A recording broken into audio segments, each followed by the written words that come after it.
যমুনার তীরে সেই গোবিন্দের সঙ্গে দুতির সাক্ষাৎ। আর যেই না দুতিকে মাধব দেখতে পেয়েছে, মা ছুটতে ছুটতে এসে বলছে, ও দুতি, এসেছো তুমি আমাকে নিতে? কি গো মা, দুতি কি করতে এসেছে? গোবিন্দকে নিতে। দুতি মনে মনে চিন্তা করছে, আমরা যখন বিপদে পড়ি গোবিন্দ বেশ ছলনা করে, তা আমি আজকে সুযোগ পেয়েছি, কি সুযোগ ছাড়া যাবে? বলছে, আমি তোমাকে আনতে আসতে যাব কেন? আমি তো বিনোদিনীর পূজার ফুল তুলতে এসেছি, তুমি আমাকে নিতে আসোনি? না তো, কেন, কিছু কি হয়েছে? এমন ভাব করছে যেন দুতি কিছুই জানে না। কেন, কিছু কি হয়েছে? করজোরে মাধব বলছে, দুতি ছলনা করছো আমার সঙ্গে, আমার সঙ্গে ছলনা করছো। সবই তো জানো দুতি, তোমরা হচ্ছ বৃন্দাবনে বিনোদিনীর সই, তোমরা জানবে না এমন হতে পারে। ও দুতি, এমন করো না, দাও না আমার মিলন করিয়ে। তোমাদের বিনোদিনী মান করে আমাকে যে তাড়িয়ে দিয়েছে, আমার প্রতি অভিমান করেছে, দাও না মিলন করিয়ে। বেশ, এত করে যখন বলছো, আমি মিলন তো করাতে পারবো না, মিলনের বুদ্ধি দিতে পারি। আমার বুদ্ধি মতো চললে মিলন হলেও হতে পারে গো। কি বুদ্ধি? দেখেন মা, আমি আগেই বলেছিলাম মাধবের নিজস্ব বুদ্ধি। আজকে রাধারানীর মান ভাঙাতে যাবে, সেটা আবার দুতির বুদ্ধি নেই। আজকে দুতি বুদ্ধি দিচ্ছে, শোনো ও মাধব, মালিনীর বেশে যদি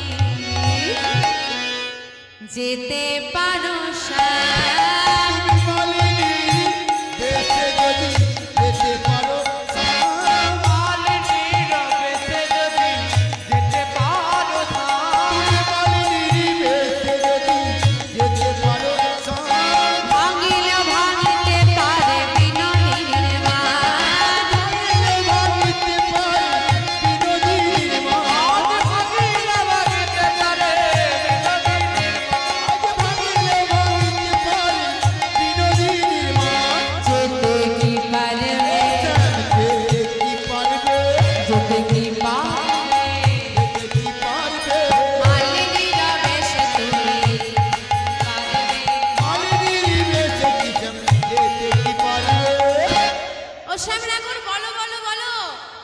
মালিনীর বেশে কি যেতে পারবে? ও মা, মালিনী কাদেরকে বলে গো? হ্যাঁ, যারা মালা গাতে, ফুল বিক্রি করে, মালা বিক্রি করে, এদেরকে মালিনী বলে। মালিনী ছেলে না মেয়ে? মেয়ে। কৃষ্ণ ছেলে না মেয়ে? মেয়ে, ছেলে। এখন কৃষ্ণকে মালিনীর শাস্তি হবে মানে কি শাস্তি? কি এমন ভারী মান করেছে, আমি সাজবো মেয়ে, আমি নারী সাজবো?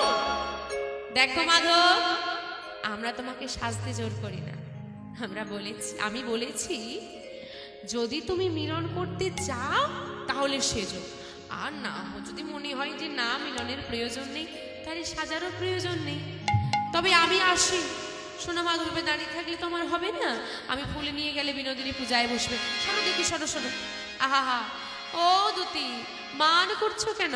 আমি কি একবারও বলেছি আমি সাজবো না? এখন তোমাদের বিনোদিনী মান করেছে, তোমরা যা বলবে তাই করতে হবে। তার সাজতে যখন হবে সাজিয়ে দাও। এখন দুতি বলছে, আমি তো সাজাতে পারি না। তাহলে কে সাজাবে? বলে, কেন, তোমাকে যে সাজায় তাকেই ডাকো। কে সাজায় মাধবকে? যোগমায়া মহামায়া। যেই না যোগমায়া মহামায়াকে স্মরণ করেছে, যোগমায়া মহামায়া এসে সুন্দর করে মালিনী বেশে সাজিয়ে দিয়ে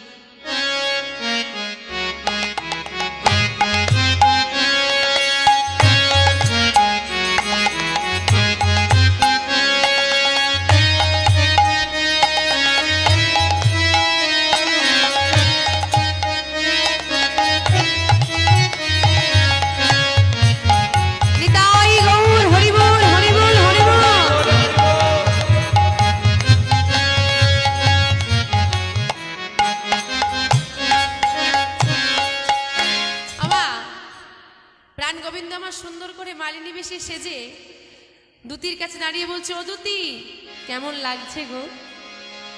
বলে খুব সুন্দর লাগছে, কিন্তু খুব সুন্দর লাগছে, কিন্তু শেষে একটা কিন্তু রেখে দিল। বলে আবার কিন্তু কেন গো?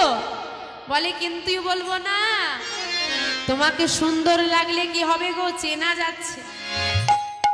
ও যোগমায়া, এত সুন্দর করে তুমি সাজালে, তারপরও আমাকে চেনা যাচ্ছে কি গো মা? যদি চেনা যায় বিনোদিনী কি আর ডাকবে? গোবিন্দ বলে চেনা গেলে হবে না, এমন সাজতে হবে যেন চেনা না যায়। কিন্তু মাধবকে আজকে চেনা যাচ্ছে কি করে? মহামায়া বলছে এই দেখো, আমি সুন্দর করে সাজাতে পারি, কিন্তু তোমার জোড়া ভুরু আর বাঁকা নয়নি কি টেনে সোজা করো। জোড়া ভুরু আর বাঁকা নয়ন কি করা যাবে? বলে দেখো, যতই সাজাও সুন্দর করে সাজানো যাবে, জোড়া ভুরু বাঁকা নয়নের তো কিছু করা যাবে না। তা মাধব একটা কাজ করো, জোড়া ভুরু বাঁকা নয়নের যখন কিছু করা যাচ্ছে না, বড় করে ঘোমটা দিয়ে দাও নিতাই। হরিবল হরিবল হরিবল। কি গো মা, দেখা যাচ্ছে না তো? বলে না না, আর দেখা যাচ্ছে না। তবে শোনো মাধব, সাজটা শুধু ভালো করলে হবে না, অভিনয় ভালো করে করতে হবে। একবার বিনোদিনীর দরজায় ছলনা করে ধরা পড়ে গেছো বলে মান করেছে, তোমাকে ক্ষমা করেনি। আবার যদি তুমি মিথ্যে বলো আর যদি ধরা পড়ে যাও, তাহলে কিন্তু আর কোনোদিনই বিনোদিনীর কাছে গিয়ে তুমি জানাতে পারবে না। খুব সাবধান। বেশ, তাহলে দুটি চলো। বলছে না, তুমি আমি একসঙ্গে গেলে সন্দেহ করবে, তুমি আগে যাও, আমি পেছনে আসছি। আগে আগে চলেছে মাধব, ব্রজের পথে পথে ঘুরছে আর বলছে কি গো, কে মালা নেবে গো, কে মালা নেবে গো?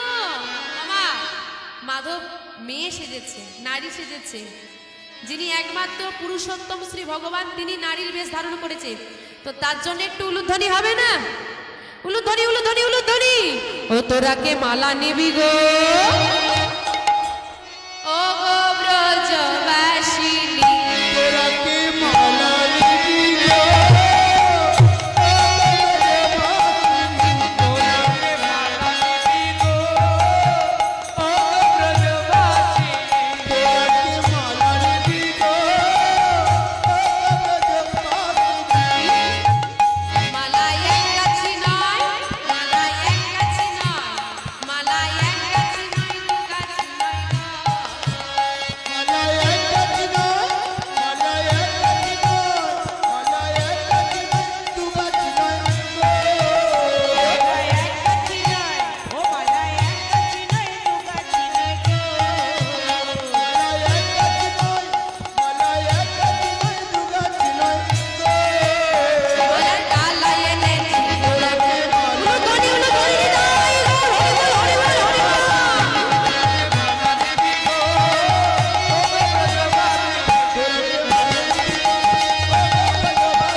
আর এদিকে সেই স্বর পৌঁছে গেছে বিনোদিনী শ্রুতিমূলে। এই ললিতা, যা গিয়ে মালিনীকে ডেকে নিয়ে আয়। বলে কেন রে, মালিনীকে ডেকে কি হবে? বলে বুঝতে পারছিস না, আমার বধূর জন্য আমি মালা গেঁথেছিলাম, সে মালাটা কি হয়েছে? হ্যাঁ, শুকনো হয়ে গেছে আর মান করে ফেলে দিয়েছে যা সাজিয়েছিল। তা এখন তো আর কিছু নেই, মালা নেই। আর যদি আমার বধূকে দুটি আনতে গেছে, নিয়ে চলে এলে একটা মালা যদি গলায় না দিই, মিলন কি হবে?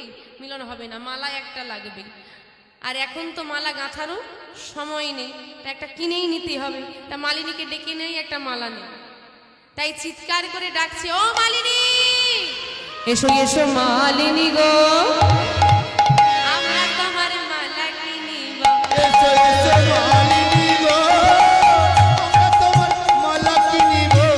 এসো মালিনী গো, আমরা তোমার মালা কিনিব। এসো এসো মালিনী গো, আমরা তোমার মালা কিনিব।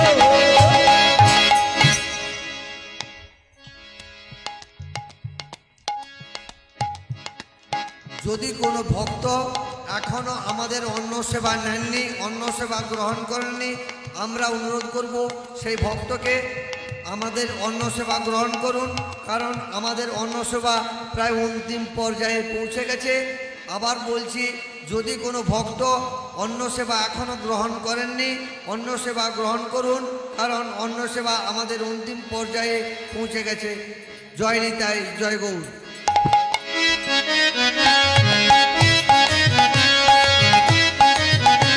নিতাই গৌর, হরি বল, হরি বল।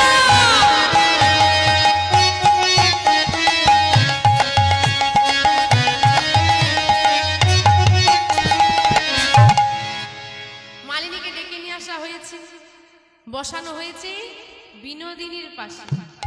এখন বাবা গোবিন্দের আগে নজরটা কোথায়? ঘোমটার দিকে। বারবার শুধু ঘোমটাটা ঠিক করছে, কারণ ঘোমটাটা যদি উঠে যায় তাহলে আর কিছু বলা লাগবে না, জোড়া ভুরু বাঁকানো বেরিয়ে গেলেই চিনে ফেলবে। তাই দয়াময় আগে ঘোমটাটা ঠিক করছে। এখন মা, যদি কেউ বসে বারবার ধরুন হাতে চুড়ি ঠিক করছে বারবার, তো আপনার নজর কোন দিকে যাবে? সবার নজর কোন দিকে যাবে? তার চুড়ির দিকে। এখন মাধবীর এটুকু বুদ্ধি নেই, বারবার যে ঘোমটাটা সে ঠিক করছে, সবার নজর ওই ঘোমটার দিকে। বিনোদিনী বলছে, কি গো ও মালিনী, তোমার এত বড় ঘোমটা কেন? একটু ছোটখাটো হবে, এত বড় ঘোমটা কেন? তা এত বড় ঘোমটাধারী মালিনী তো বৃন্দাবনে আগে কোনোদিন দেখি না। বৃন্দাবনের বিনোদিনী আমি, বৃন্দাবনের সবাইকে আমি চিনি, কিন্তু এত বড় ঘোমটাধারী মালিনী যে বৃন্দাবনে আগে আছি আমার তো জানা ছিল না। তা বলি, তুমি কি বৃন্দাবনে নতুন? গোবিন্দ বলে, হ্যাঁ গো, আমি বৃন্দাবনে। ও তাই বলো। তা ওমা, নতুন কারোর সঙ্গে পরিচয় করতে গেলে আমরা প্রথমে কি জিজ্ঞাসা করি? নাম কি? ও মালিনী, তুমি যখন নতুন, বলো দেখি তোমার নামটা কি? কি গো মা, কৃষ্ণ থেকে মেয়ে হয়েছে, মালিনীর কি নাম হবে? কৃষ্ণ থেকে মেয়ে হয়েছে, তাহলে মালিনীর নাম কি হবে? রঙে কালো বলে। ওগো, যতই সুন্দর করে সাজাও, কালোকে ফর্সা করা। কি গো মা, যাবে না? যাবে না? যাবে না? যাবে না? কোন যুগে আছো? এখন যা সব কসমেটিক বেরিয়েছে বাবা, 1 মাস সময় দাও না, ফুল বডির বেরিয়ে গেছে, কোথাও গেলে চেনা যাবে না। কি তাই না মা? কি মা, মায়েরা জানে, মায়েরা বেরিয়েছে তো, আর কি চাই? যতই মাখো আর যেতে ফর্সা হও, গোবিন্দ যতটা সুন্দর করেছে তোমাকে, সেই সুন্দর কোনো কৃত্রিম জিনিসে আসবে না, তাই তো? তাই বলছে রঙে কালো বলে। গোবিন্দকে সাজিয়ে দিয়েছে, কিন্তু রং ফর্সা হয়নি। সবাই বলে, সবাই বলে। কি নাম? কি নাম? কি নাম বললেন বাবা? হ্যাঁ, কৃষ্ণা মালিনী। শোনো শোনো ও রাজনন্দিনী, রঙে কালো বলে, ও রঙে কালো বলে, রঙে কালো বলে, সবাই বলে কৃষ্ণ মালিনী। শোনো শোনো ও রাজনন্দিনী, রঙে কালো বলে, রঙে কালো বলে, রঙে কালো বলে, সবাই বলে কৃষ্ণ মালিনী। শোনো শোনো ও রাজনন্দিনী। তোমার নাম কৃষ্ণা? জানো, আমার বধূর নাম না কৃষ্ণ। তা তোমার নামের সঙ্গে আমার বধূর নামের কত মিল! আবার তোমার গায়ের রঙের সঙ্গে আমার বধূর গায়ের বর্ণের আবার বেশ মিল। তা তোমাকে না আমার খুব পছন্দ হয়েছে, তোমার সঙ্গে আমি সই পাতাতে চাই। এখন মালিনী বলছে, এই সুযোগ, এই হচ্ছে সুযোগ, এই সুযোগের অপেক্ষায় ছিলাম। সই পাতাতে চাও বিনোদিনী, কিন্তু আমি তো সবার সঙ্গে সই পাতাই না। কেন? বলি, আমার সঙ্গে সই পাতাতে হলে 3টি শর্ত আছে গো। এই 3টি শর্ত যদি তুমি মানতে পারো, তবে তোমার সঙ্গে সই পাতাতে পারি। তা বলো কি কি শর্ত? বলে, প্রথম শর্ত,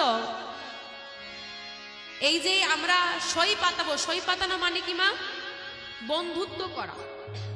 বলছে এই বন্ধুত্ব কিন্তু কোনোদিন ভাঙবে না। এখন বাবা, সুখের দিনে যখন আপনার টাকা থাকবে, রূপ থাকবে, সবাই আপনার বন্ধু।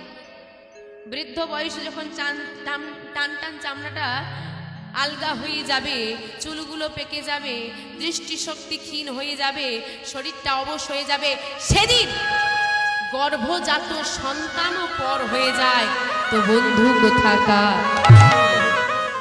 কিন্তু গোবিন্দের সঙ্গে বন্ধুত্ব করতে লাগলে আমরা বন্ধুত্ব করেছি। দুঃখের সময় গোবিন্দ আমার, আর সুখের দিন এলেই তাকে ভুলে যায়। তাই বলছে আমার সঙ্গে বন্ধুত্ব করতে হলে বলতে হবে যে কোনোদিন আমাদের বন্ধুত্ব যেন না ভাঙে। দ্বিতীয় শর্ত, তোমার আমার মধ্যে কোনো মান অভিমান থাকবে না। দেখুন বাবা কত চালাকি করে কথা বলছে। বিনোদিনী মান করে আছে, তাহলে শর্তই দিয়ে দিল, তোমার আমার মধ্যে কোনো মান অভিমান থাকবে না, তুমি আমার থেকে মুখ ফিরিয়ে থাকবে না, আমি তোমার থেকে মুখ ফিরিয়ে থাকবো না। বিনোদিনী বুঝতেও পারলেন না, তিনি বললেন বেশ তাই হবে। আজ থেকে তুমি আর আমি বন্ধু, আজ থেকে তুমি আমি সই পাতালাম, এই নাও সত্য সত্য সত্য। তো বিনোদিনী মালিনীর সঙ্গে সই পাতিয়েছেন। আপনারা কারা কারা মালিনীর সঙ্গে সই পাতিয়েছেন একবার দুবাহু তুলে দেখান। শ্রী গুরু নিতাই গৌরী সীতানাথ প্রেমানন্দে হরি বল হরি বল। তাহলে মা সই যখন হয়ে গেছে বিলম্ব করে লাভ নেই, যুগল দর্শন করব কি, তাই তো? তার আগে মায়েরা সই পাতিয়েছেন তো? কার সঙ্গে সই পাতিয়েছেন? মালিনীর সঙ্গে। মালিনীর বদনটা দর্শন হয়েছে, সই তো পাতিয়ে নিলেন। তাই চলুন আগে দেখি।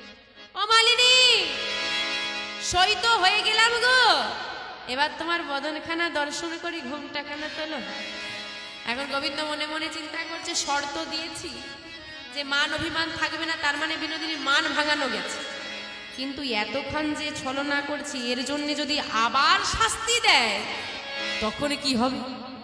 ভয় আর ঘুমটা তোলে না, বলে কি জানো, আমার ভারী লজ্জা করছে, আমি ঘুমটা তুলবো না।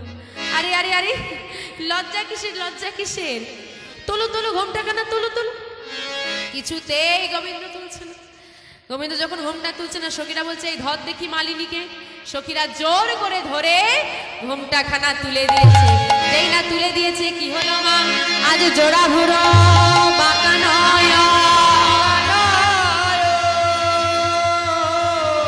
দেখিতে পাইল, সব সখীরা দেখিতে পাইল, মালিনীর বেশি ধনী, মালিনীর বেশে ধনী, আমার বধুয়াকে পাইল। তাই গৌর হরি বল হরি বল হরি বল। বধূকে সব সখীরা পাইল। একি শ্যামনগর তুমি? তার মানে তুমি এতক্ষণ মালিনী সেজে ছলা কলা করছিলে? দেখ রাই দেখ, আমরা কি বলি শোন, শুধু তুই তোর বধূকে নয় রে, তোর বধূ তোকে বড্ড ভালোবাসে। তুই যেমন তোর বধূর জন্য কুঞ্জ সাজিয়ে বসেছিলিস, সে আসতে পারে না বলে তুই কত কেঁদেছিস, মান করেছিস। তুই মান করে সে তোকে এত সাজলো, চরণ ধরলো, চরণ মস্তকে তুলে নিল, তাও তোর মান ভাঙেনি। তারপরেও তোর মান ভাঙানোর জন্য নারীর বেশ ধারণ করে মালিনী বেশে সেজে ব্রজের পথে ঘুরে ঘুরে মালা বিক্রি করছে। দেখ দেখ, আহা, তোর বধূ তোকে বড় ভালোবাসে রে। বিলম্ব করিস না, এবার তোর বধূর বামে গিয়ে দাঁড়া।